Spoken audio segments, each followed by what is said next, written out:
After I moved to Canada, I learned that there are so many people who are chasing the sun, chasing the hot days, warm days, and what they do, they travel to other countries where it's sunny. So they move away from the Canadian winters, which actually are nice and warm. Like you can do a lot of great stuff. Go skiing, go snowshoeing, go explore the white stuff. It's good. But these people are traveling every winter. I think they called snowbirds or sunbirds or something like that.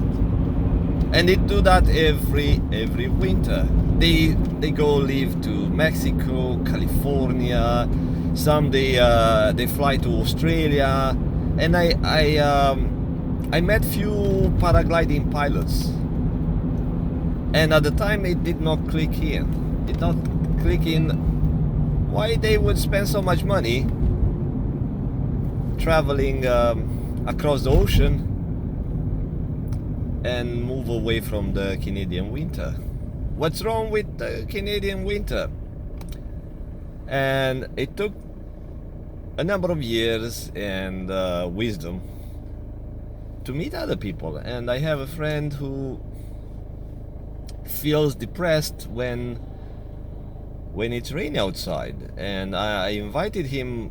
Every time it rains and I'm going for an adventure, he is like no, weather sucks, I don't want to go. It's like and I kind of figured out what's going on with this guy. And in the past I was connected to a type of people who do certain type of activity which is related to outdoors, and every time the weather was not pleasant or it would not allow them to do those activities, let's call it activity for the mountains. I can't tell you what activity is that, but it's an activity that gives them pleasure. And because they could not do that because of the rain,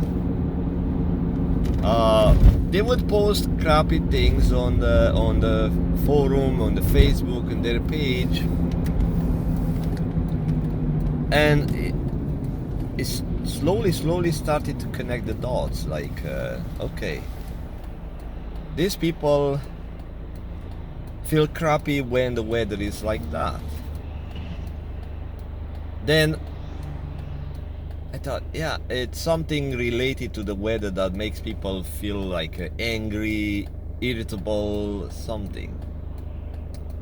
But now, like I said, it took some experience and trying to figure things out. So I'm not into psychology, counseling, anything like that. I do different type of work with people, but now it's like it's obvious these people suffer of depression, and now we'll go deeper. So I'm not the person who treats the surface, or I always seek the root cause. Why? Because the root cause will address the main issue. So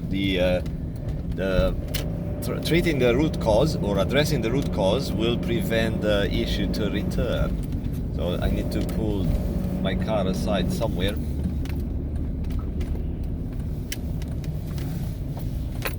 Which is next to the cops, and I'm not supposed to hold my phone in my hand because right here, a week ago, someone got busted for holding the phone. It was a guy right in front of me, and probably if that guy had the depression, that event, like getting a ticket of, I think it's $400, would trigger depression. So it's connected to getting depressive thoughts. Like anything that holds a pleasurable feeling, like if you don't get that dose of pleasure, it triggers the depression on you. If you have depression, I posted a video about people who trigger depressive thoughts just by watching the news. Just watching the news. So I posted a silly test. How you test if you have depression. So it's a silly test, but you can come up with your own test. So because you need to know why I feel this way, why I feel that way, why is that? Now, going for the roots. It took me some time to figure, which is not my discovery, but I rarely copy someone else's findings or methods. Like sometimes I search on the internet to confirm what's already in my head. And I'll tell you something. Your answers are in your mind. Why? Because your mind can connect to other minds, but not at the brain level. Not at the brain level. If you expect to find the answer through the intellect to your thinking mind, it would be very hard to find it that way. So at the mind level, we'll talk about that in different recording, different video. That's my ride to work today. It's a very pleasant spring day.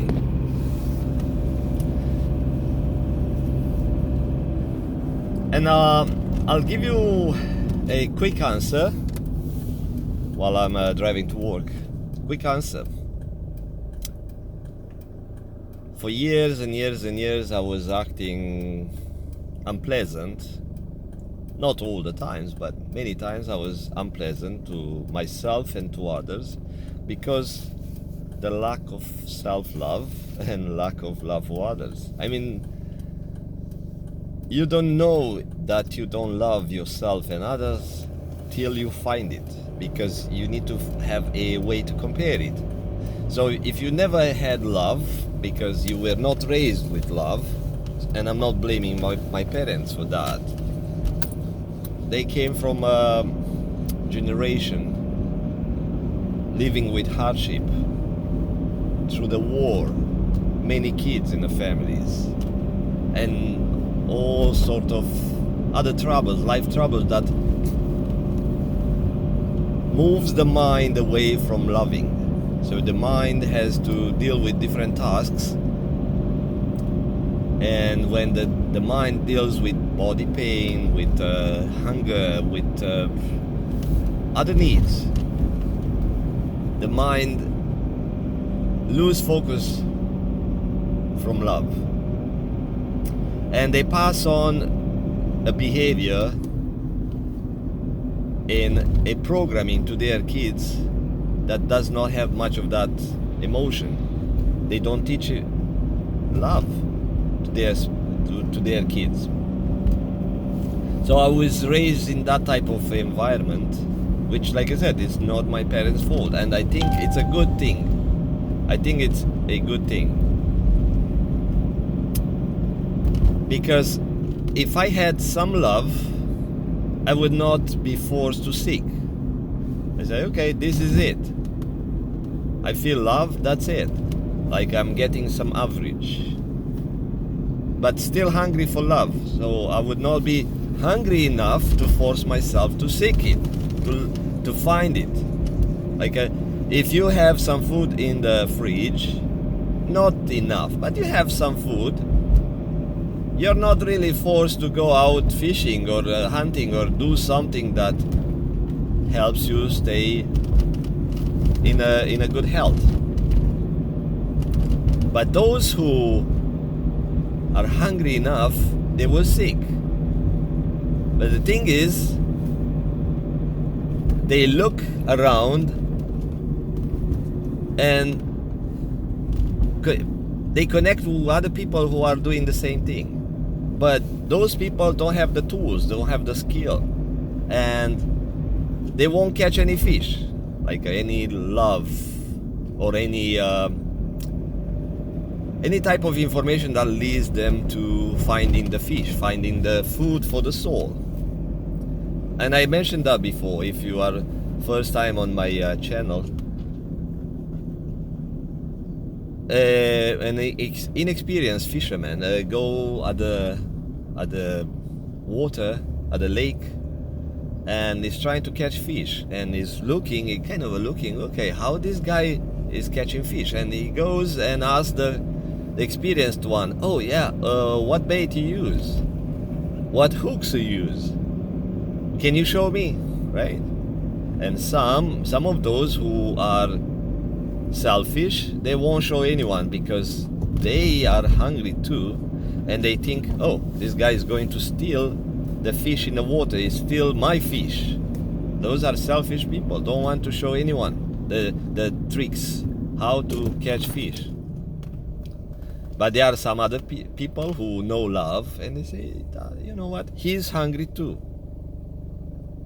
and I'm going to share some of my knowledge. And I do the same. So I found some tools, and because I was hungry for love, I was seeking. And good thing is that I don't stop searching.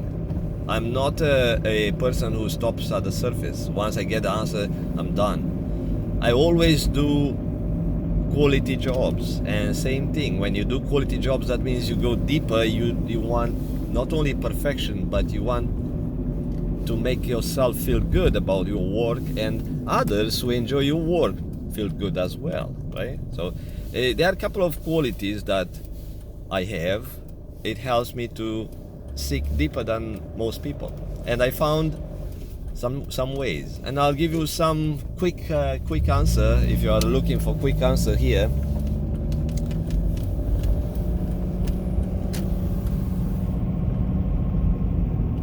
Now, right here, I got rear-ended by a guy.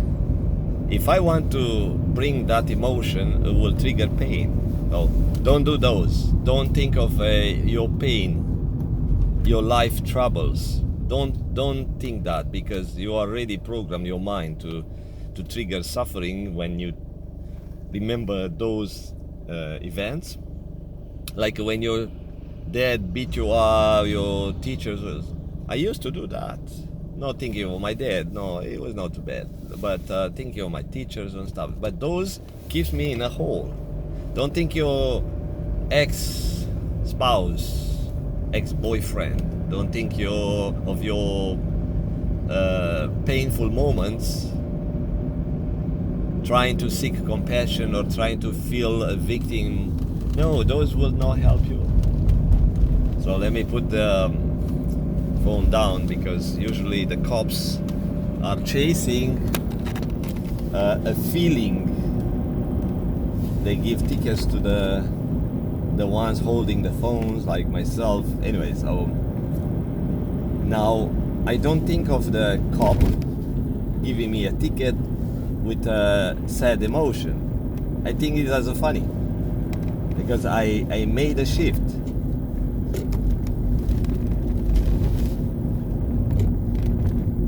And it takes some time to reprogram your mind.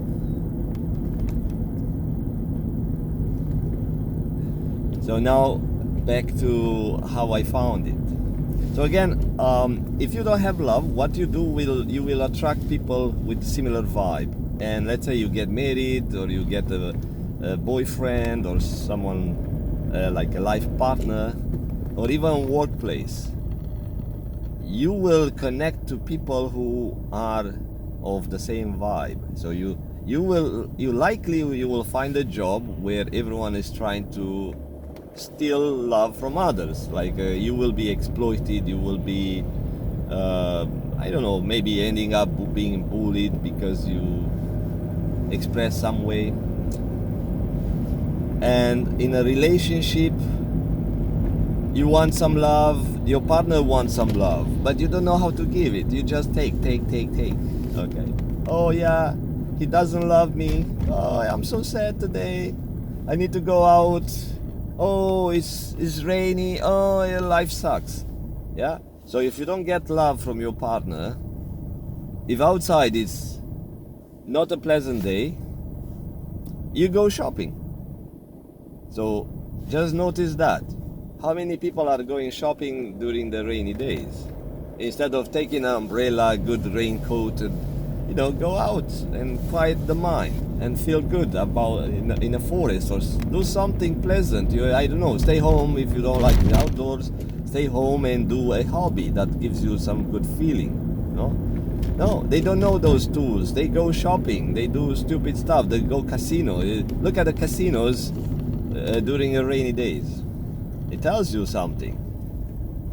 So I'll give you some answers that are already in you, but you didn't know how to seek it. People doing drugs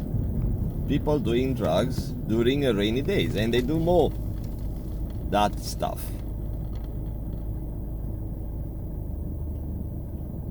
And I see them, like now I'm a radar. When I see a face on the street, I say, okay, that person is not just sad, that person is depressed. Sadness, it's a different expression.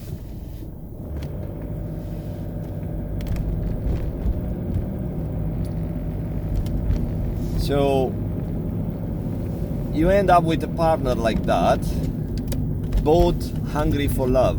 Guess what?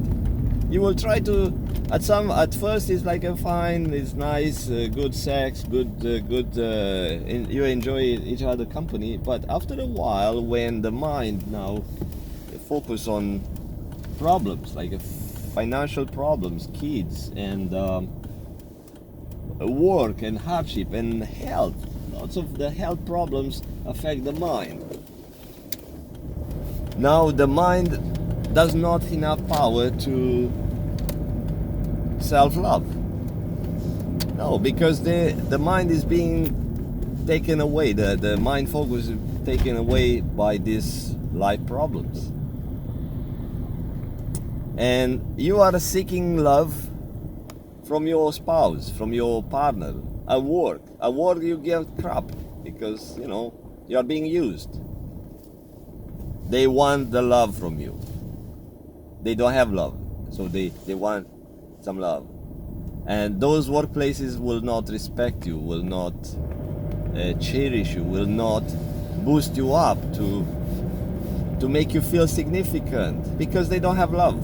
The leaders of the place don't have love, and they just steal from people, steal all the energy they can, everything, and the people feel exploited. But is those people, the employees' fault for sticking around? Because they don't have love for themselves. If they had love for themselves, would move somewhere where they would find people of the same vibe, where people are bringing everyone up with love, like supporting each other. That's a supporting environment. I don't know if it makes sense till this point, right? What I'm giving you is not me. It's in you. It's in you. But I'm just a human, and it happened that you were seeking, and you found an answer. The way I found answers somewhere else, by looking around. And I'll tell you some other day how I know these ones without training. I asked for answers. And they come. And you can do the same thing. It's a mind science, but people don't understand it because they are not believers. They believe only in the surface, what the current science tells you. And that's just the surface for the material world. But we are half of us in the energy world. This material world is just a made-up world. Everyone is engulfed into the material world. They live into this fake material world. But the energy world, where God resides, have all the answers. That's not only energy, it's information. So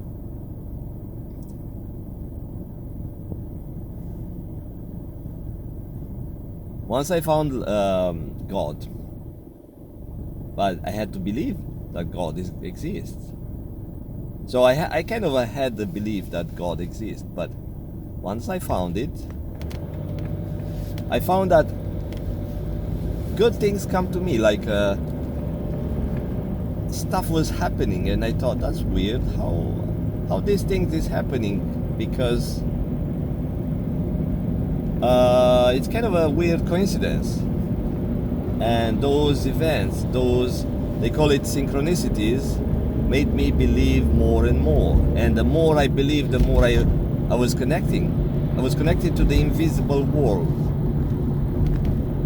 And the more answers were coming to me. I thought, that's weird. How come? It's like I'm seeking something, and I don't have to look deep to search with my intellect. No. It's just mind is kind of finding it before my intellect is able to process the reality in the material world, right? It's like psychics. Like psychics are able to detect stuff in a subtle world, that it's in invisible world, and you think, oh wow, how they do it? Yeah, because they use the power of the mind, which you have in you. So once you find this God, which resides in you as well, that's by design. It's not because you attracted, you created, no, it's by design. The way the mind is being designed to connect to this whole information field. Then you're kind of unlocking some tools that help you to get the information. But the good thing is you find love, which is inside of you, and you find the answers. But my suggestion, before I park the car and go back in the office, don't seek these tools to overpower other people. Don't seek these tools for your glory or for your fame or for your ego, to feed your ego, because those are not God emotions. God created those emotions, but they are not related to love. So those will give you some powers, but you will not get love, because God can give you powers and can give you good vibe and can give you emotions to destroy others, but you don't want those. Yeah, God can give you stuff to destroy, to create wars. God can work through Satan, or allow Satan or evil to work through you. God can allow that. But unless you're an evil person and you seek that, yes, go ahead. But if you want love, if you want that sweet feeling, warm emotion that you missed to have since you were a child, the comfort, someone holding in your arms, right? If you are seeking those as an adult, right, find love, and love will come to you. Bye bye.